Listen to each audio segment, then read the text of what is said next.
কি বলেছে, find the odd one মানে যেটা বেমানান। তাহলে দেখো 8 হচ্ছে কি, এখানে 8 64 80 216 দিয়েছে। 8 হচ্ছে তোমার 2-এর কিউব, 64 হচ্ছে কিসের কিউব, 64 হচ্ছে 4-এর কিউব, আর 80 কার কিউব হয় বলো, আর 216 কার কিউব হয় বলো, 216 হয় 6-এর কিউব, কিন্তু 80 কারও কিউব হয় না, 80 কারও কিউব হয় না, তো অ্যান্সার হয়ে যাবে 80। বুঝলে? চলো তারপরে নেক্সট কোশ্চেন কি বলেছে, নেক্সট কোশ্চেন কি বলেছে, এই তো দেখো আমাদের 20 নাম্বারটা বলেছে রিজনিংয়ের অঙ্ক। দেখো কি বলেছে, এ হলো ডি এর ভাই। তাহলে আমরা কি করি, এ হলো ডি এর ভাই, এ হলো ডি এর ভাই, আমি প্লাস দিয়ে দিই, ভাই মানে ডি এর ভাই, ঠিক আছে।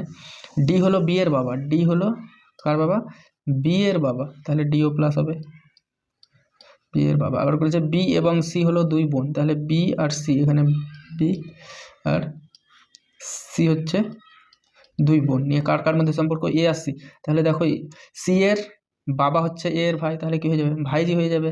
আর কি এ হচ্ছে কাকু, তাহলে কাকু ভাইজি। দেখো পিতা কন্যা তো না, ডি হচ্ছে পিতা, মাসি তো না, কারণ দুটো এখানে ছেলে, আর ভাই বোন তো না, তার মানে কি হয়ে যাবে কাকু ভাইজি, এটাকে আঙ্কেল নিস বলে ইংলিশে।